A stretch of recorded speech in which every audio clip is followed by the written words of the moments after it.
Hello, good afternoon, नमस्ते, आदाब, सत श्री अकाल, राम राम। केम छो? उम्मीद करता हूँ आप सब लोग स्वस्थ होंगे, घर पे होंगे, सेफ होंगे। आज का ये मेरा सेकंड वीडियो है और जो प्रीवियस वीडियो था उसके बारे में हमने पढ़ा गणित के चिन्ह, जोड़, बाकी, गुणा, भाग, कैसे कैसे जोड़ होता है, गुणा होता है, भाग होती है, ये सारी चीजें हमने सीखा। अब आज के टॉपिक के बारे में बता दूं, आज अपन पढ़ेंगे नंबर सिस्टम, संख्या पद्धति। आज का टॉपिक स्टार्ट करने से पहले मैं आपको एक छोटा सा क्लास टेस्ट लेना चाह रहा हूं। आप या तो एक पेन कॉपी या अगर आप आंसर देना चाहो तो डायरेक्ट भी आंसर दे सकते हो। आज का मैं क्लास टेस्ट स्टार्ट करता हूं। आपको सोच के जवाब देना है।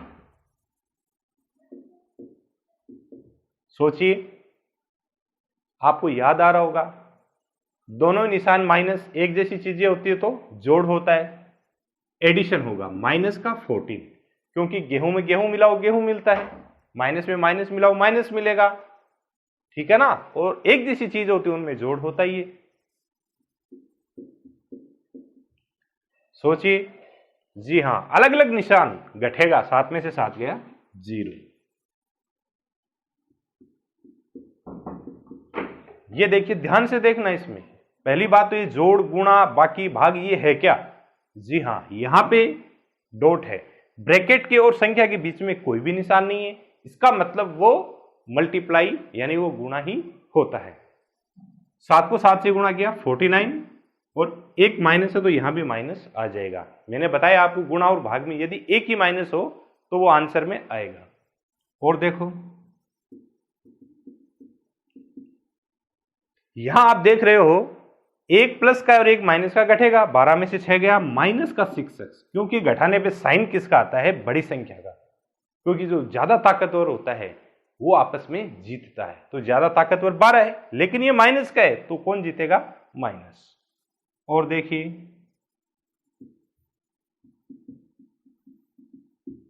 25 डिवाइड बाय -5, 25 में -5 का भाग देना है, तो सबसे पहले तो एक ही माइनस है वो आएगा। 25 में 5 का भाग दिया, 5 टाइम्स 5 बार गया, आंसर आ गया -5। तो मेरे ख्याल से ये जो अभी मैंने टेस्ट लिया वो आपको समझ में आया होगा। अब देखिए, मैं अपना आज का टॉपिक स्टार्ट करने जा रहा हूं। आज का अपना टॉपिक रहेगा संख्या पद्धति।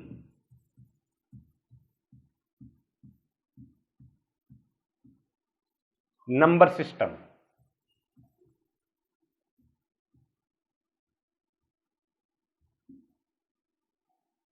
नंबर सिस्टम देखने में तो आपको पता चल रहा है कि संख्या पद्धति, यानी आज अपन संख्याओं के बारे में पढ़ेंगे। और पीछे सारी क्लासों में आपने बहुत सारी संख्याओं के बारे में पढ़ा है, सम, विषम, भाज्य, अभाज्य, लेकिन मेरे ख्याल से अभी भी आपने उनका बारीकी से अध्ययन नहीं किया है। जितना आपको उनके बारे में सोचना चाहिए उतना नहीं सोचा है। तो ये सारी चीजें मैं आज आपको क्लियर करवा दूंगा। भाज्य, अभाज्य, सम, विषम, परिमेय, ये सारी चीजें आज अपन पढ़ेंगे। सो लेट्स स्टार्ट संख्या पद्धति, नंबर सिस्टम। देखिए, ये अपना पूरा ब्रह्मांड है। ध्यान से देखिए, मैं आपको एक ग्राफ से समझाना चाह रहा हूं। ये अपना पूरा ब्रह्मांड है, यानी पूरा संसार है। इन संसार के अंदर बहुत सारी संख्याएं, पूरी संख्याएं, नंबर्स।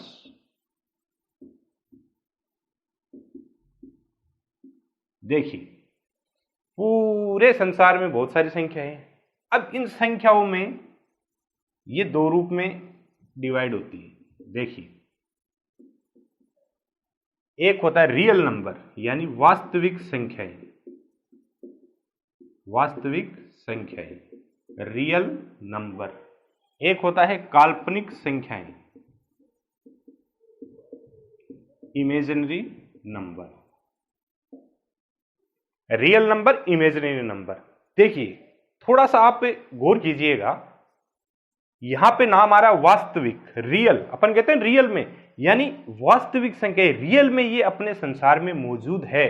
और वास्तव में अपन इन रियल नंबर का यूज करते हैं कहीं ना कहीं। तो ऐसी संख्या जो रियल में होती है वो होती है रियल नंबर। काल्पनिक नाम से पता चल रहा है इमेजिनरी, केवल अपन इमेज करते हैं, मानते हैं, सोचते हैं, सपने में देखते हैं, लेकिन रियल में वो होती नहीं है, केवल अपन उनको कल्पना ही कर सकते हैं, वो होती है इमेजिनरी नंबर। देखिए इमेजिनरी नंबर आपके 11th और 12th में आएगा। इनमें क्या होता है कि जैसे आयोटा है, इसको अपन आयोटा बोलते हैं। जैसे मान लो अंडर रूट में माइनस कभी आ गया तो इसको अपन सोल्व नहीं कर सकते, यानी केवल इनकी कल्पना कर सकते हैं, ऐसा कभी होता नहीं है। तो ऐसी संख्याएं काल्पनिक संख्याएं होती हैं। 11th और 12th में आएगा सम्मिश्र संख्या, और वो अपन कभी और टॉपिक में डिस्कस करेंगे। फिलहाल अपन चलते हैं रियल नंबर में। देखिए रियल नंबर के भी 2 पार्ट्स हैं। रियल नंबर को भी अपन 2 भागों में विभाजित कर सकते हैं। एक होता है परिमेय संख्या, rational number, R for rational number, और अपरिमेय संख्या, अपरिमेय संख्या, इर्रेशनल नंबर, इर्रेशनल नंबर।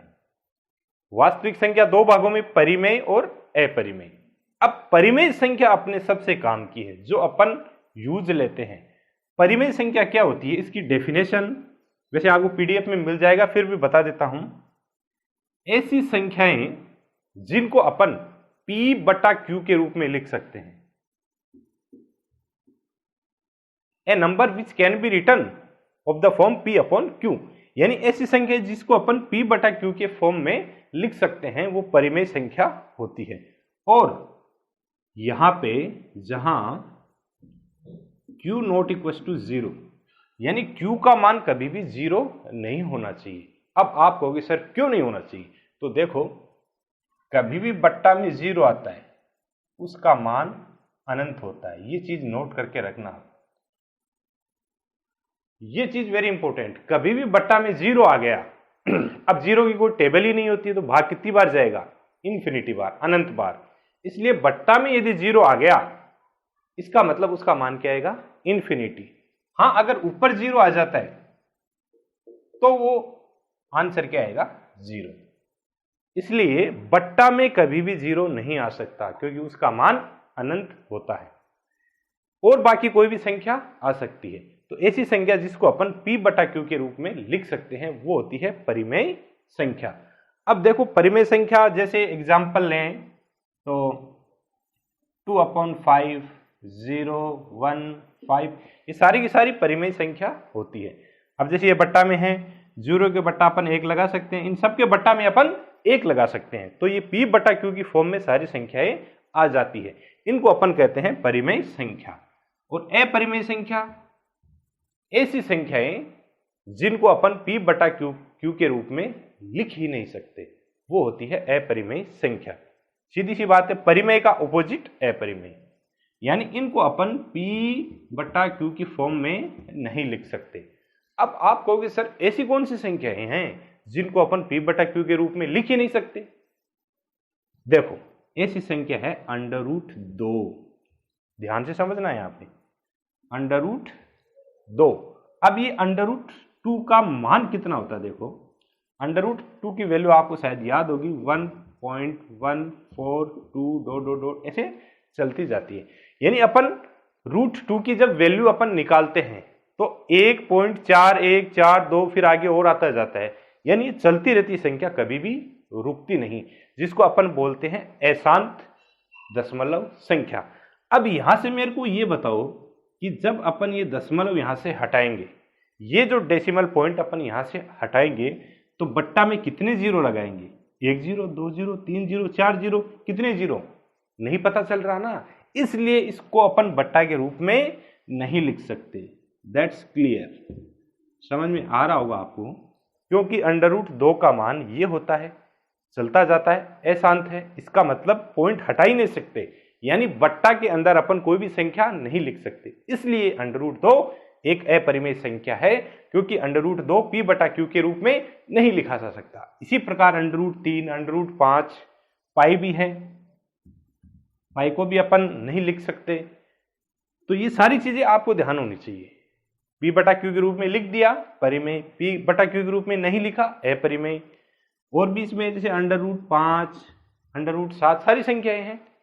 अब देखो परिमेय संख्या मेन ये है, जितने भी अपन संख्याओं का यूज करते हैं जनरली वो सारी की सारी परिमेय संख्या में आती है।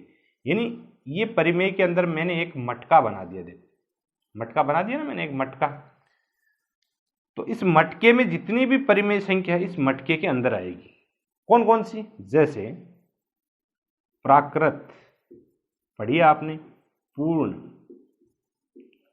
पूर्णांक, सम, विषम, भाज्य, अभाज्य, भिन्न संख्याएं। ये जितनी भी संख्याएं ये सारी की सारी किसके अंदर आ जाती है? परिमेय संख्या में। तो आप ध्यान से देखो, आपके सामने एक पूरा ऐसे डायग्राम सा बन गया है।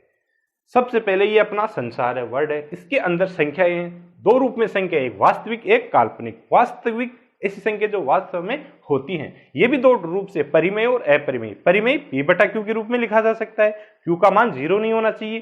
अपरिमेय p बटा q के रूप में लिखा ही नहीं जा सकता। अब जो परिमेय है उनमें सारी संख्याएं आ जाती है, प्राकृत, पूर्ण, पूर्णांक, सम, विषम, भाज्य, अभाज्य और भिन्न संख्याएं। तो अब अपन डिटेल से किसके बारे में पढ़ेंगे? परिमेय संख्या के बारे में। इसका आप स्क्रीनशॉट भी ले सकते हो। ऐसा डायग्राम अगर आप ध्यान से समझोगे तो बहुत ही अच्छे तरीके से आपको समझ में आएगा। अब अपन इस टॉपिक को स्टार्ट करेंगे, परिमेय संख्या को। परिमेय संख्या में अपन ये सारी चीजें पढ़ेंगे।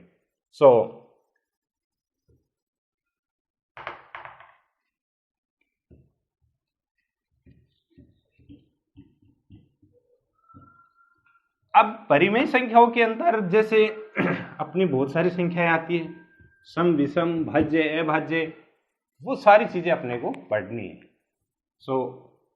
थोड़ा ध्यान से आप समझना। देखिए परिमेय संख्या,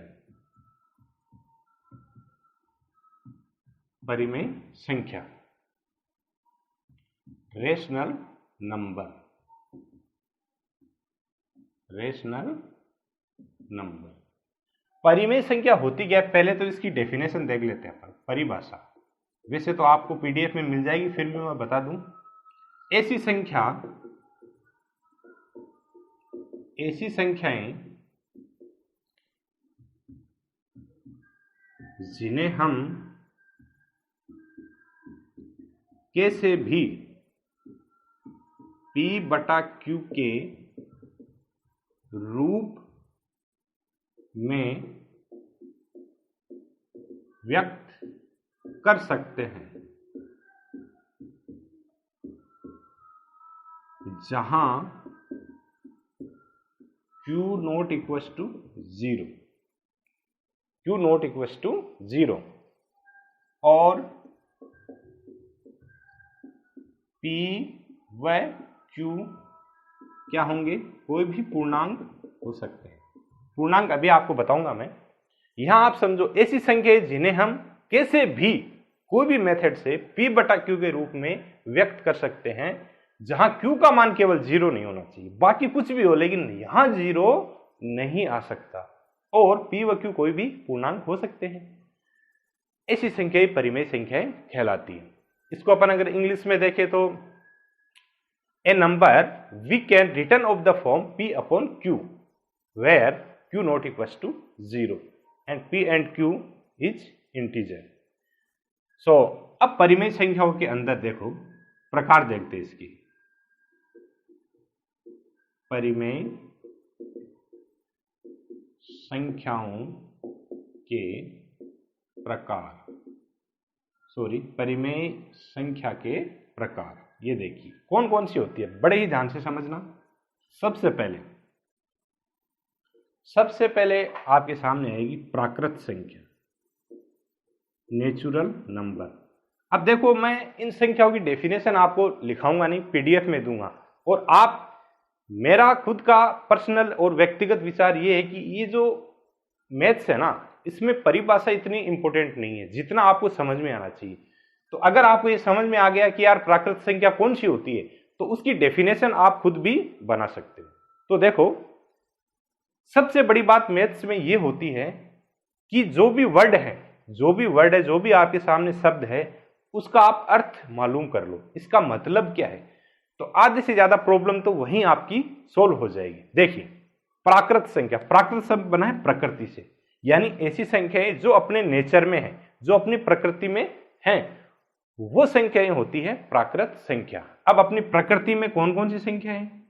1, 2, 3, 4 डॉट डॉट डॉट इंफिनिटी।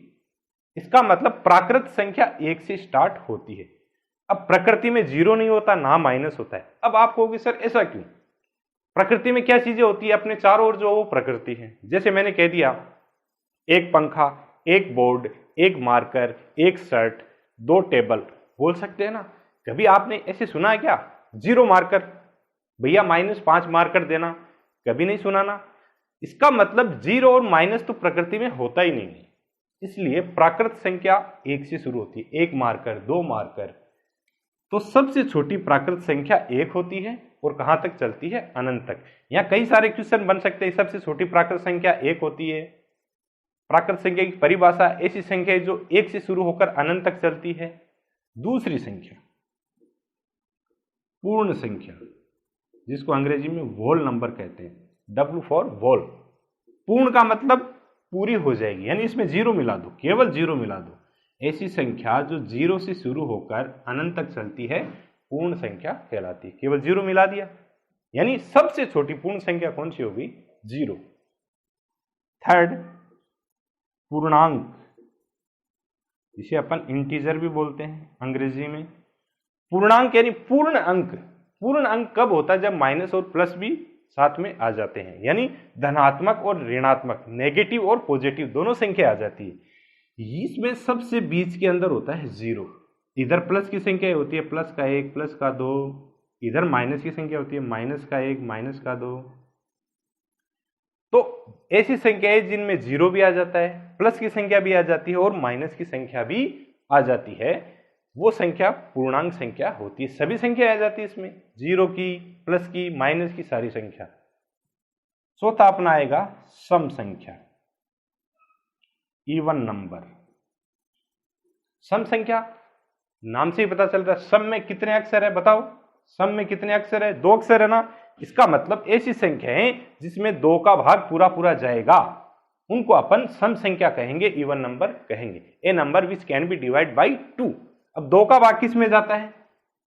2, 4, 6, 8, 10, 12, 14, 16, 18, 20, 22, ये सारी संख्याएं सम संख्या है।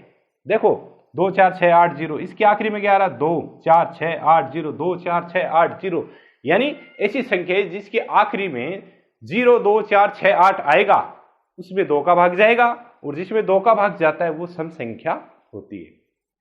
और भी जैसे बड़ी संख्या ले सकते हैं, ये देखिए 2568, 8 आ रहा ना, इसका मतलब सम संख्या है। विषम, ओड नंबर, जस्ट सम का ऑपोजिट, ऐसी संख्या जिसमें 2 का भाग नहीं जाता। ऐसी संख्या जिसमें 2 का भाग नहीं जाता, जैसे 1, 3, 5, 7, ऐसे, यानी इनमें जो बच गई वो सारी की सारी विषम संख्या है। बहुत इजी है सम और विषम। सम में 2 अक्षर है, 2 का भाग जाएगा, इसमें 2 का भाग नहीं जाएगा। नेक्स्ट देखिए, भाज्य, प्राइम नंबर। भाज्य को बोलते हैं प्राइम नंबर। नाम से ही पता चल रहा भाज्य, भाज्य का मतलब भाग जाएगा, विभाजित होगी। भाज्य का मतलब विभाजित होना। तो ऐसी संख्या है जो किसी न किसी अन्य संख्या से विभाजित होगी, स्वयं को और एक को छोड़कर। तो इसकी डेफिनेशन देखिए, थोड़ा सा याद कीजिए। ऐसी संख्या जिसमें जो स्वयं और एक को छोड़कर अन्य किसी संख्या से विभाजित होती है, उनको अपन भाज्य संख्या कहते हैं। सबसे छोटी भाज्य संख्या होती है 4, फिर 6, फिर 8, फिर 9, फिर 10, फिर 12, फिर 14, फिर 16, ऐसे करते करते आप भी 100 तक संख्या लिख सकते हो। देखो 4 भाज्य क्यों है सबसे छोटी? क्योंकि 4 में 2 का भाग जाता है। अब 4 में 4 का तो जाएगा ही, स्वयं का जाएगा ही, 1 का वैसे ही जाएगा, यानी 1 को और स्वयं को छोड़कर किसी अन्य का जाए। तो 4 में 1 को और 4 को छोड़कर किसका भाग जा रहा है? जी हाँ, 2 का जा रहा है। इसलिए सबसे छोटी भाज्य संख्या क्या हो गई? 4। नेक्स्ट, अभाज्य संख्या। अभाज्य संख्या, कंपोजिट नंबर। देखो, अभाज्य संख्या, सॉरी यहां थोड़ी सी मिस्टेक हो गई, भाज्य संख्या कंपोजिट और अभाज्य संख्या प्राइम। देखो, अभाज्य संख्या, अभाज्य किसी का भाग नहीं जाएगा, नाम से ही पता चल रहा है अभाज्य, किसी से विभाजित नहीं होगी।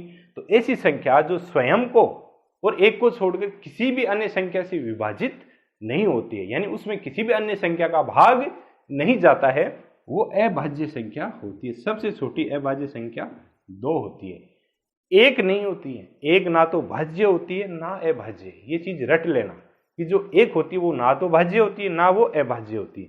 हाँ, एक विषम जरूर होती है। तो सबसे छोटी अभाज्य संख्या 2, फिर 2 का किसी में भाग नहीं जाता। जाता तो बता दो। अब आप बोल रहे होंगे सर 2 में 2 का भाग जाता है ना, तो स्वयं में तो जाना ही है, इसके अलावा किसी में नहीं जाता। फिर 3, फिर 5, फिर 7, फिर 11, फिर 13, फिर 17, फिर 19, फिर 23, ऐसे करते करते आप भी 100 तक संख्याएं लिख सकते हो। तो भाज्य और अभाज्य आप छांटना घर पे, 1 से लेकर 100 तक कितनी तो भाज्य होती है, कितनी अभाज्य और कौन कौन से। बात समझ में आएगी। भाज्य किसी न किसी का भाग जाएगा, अभाज्य किसी का ही भाग नहीं जाएगा। जैसे ये 16, देखो 16 में किस किस का भाग जा रहा है? 16 में 2 का भी जा रहा है, 4 का भी जा रहा है, 8 का भी जा रहा है, इसलिए ये हो गई भाज्य। 23 लो, 23 में किसका भाग जाता है? किसी का भी भाग नहीं जाता, क्योंकि 23 किसी की टेबल में आता ही नहीं है, इसलिए 23 क्या होगी?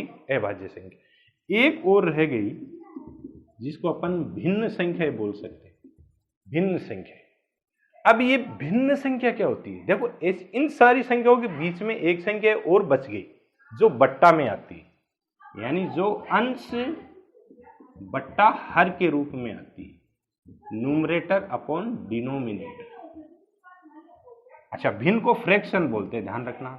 तो अंश बट्टा हर, तो ऐसी संख्या जो बट्टा में आ गई, बट्टा में भी तो संख्या आ सकती है, कोई जरूरी थोड़ी है 0 आए, 1 आए, 2 आए, बट्टा में भी तो आ सकती है। तो बट्टा में जो संख्या आती है वो होती है भिन्न संख्या, जैसे 1/2, 5/6, 7/2, ये सारी की सारी भिन्न संख्याएं होती है। इसके बारे में आगे और टॉपिक आएगा, फिलहाल आप इतना ध्यान रखें, ऊपर वाला अंश, नीचे वाला हर, न्यूमरेटर डिनोमिनेटर। तो ये सारी चीजें आपको क्लियर हैं। थोड़ा सा दोबारा देख लो। परिमेय संख्या, प्राकृत 1 से शुरू, पूर्ण 0 से शुरू, पूर्णांक 0 भी, प्लस भी, माइनस भी, सम संख्या 2 का भाग, विषम संख्या 2 का भाग नहीं जाएगा, भाज्य संख्या किसी न किसी से भाग जाएगा, अभाज्य संख्या किसी का भी भाग किसी से विभाजित नहीं होगी, भिन्न संख्या बट्टा के रूप में। तो ये सारी चीजें आपको क्लियर हैं, और इसका छोटा सा टेस्ट मैं आपका कर लूंगा। फिलहाल के लिए आप इसके नोट्स तैयार कीजिए और घर पे आप इसको तैयार करना, ये मैं उम्मीद रखता हूँ। और सभी मेरे साथियों, मेरे स्टूडेंट्स जो भी मेरे से जुड़े हुए हैं, उनका मैं धन्यवाद करता हूं। उनको मैं थैंक्स बोलता हूं कि उन्होंने मेरा जो चैनल है उनको बच्चों तक पहुंचाया, और एक ही दिन में मेरे लगभग 100 के लगभग आज सब्सक्राइबर हो रहे हैं। मेरे चैनल का मकसद केवल एक है कि कमज़ोर बच्चों को गणित सिखाना, कैसे भी सिखाओ। सो प्लीज़ मैं फिर से आपसे रिक्वेस्ट करता हूं, आपसे कोई भी बच्चा यदि जुड़ा हुआ है, खासकर कक्षा 6 से लेकर कक्षा 10 तक, तो उसको मेरा चैनल जरूर दिखाएं। स्टेप बाय स्टेप जितने भी वीडियोस डाल रहा हूं वो जरूर दिखाएं। और जो मैथ सीखना चाहते हैं, जो गणित सीखना चाहते हैं, वो भी मेरे वीडियोस देखें। जैसे मान लो रीट की तैयारी कर रहे हैं, साइंस जिसका सब्जेक्ट है, उनको मैथ्स आती नहीं है, तो वो भी मेरे वीडियोज देख सकते हैं, सारे टॉपिक्स क्लियर होंगे। सो नेक्स्ट वीडियो के लिए आप तैयार रहना। many thanks again. Please share to my channel, all of students. Thanks.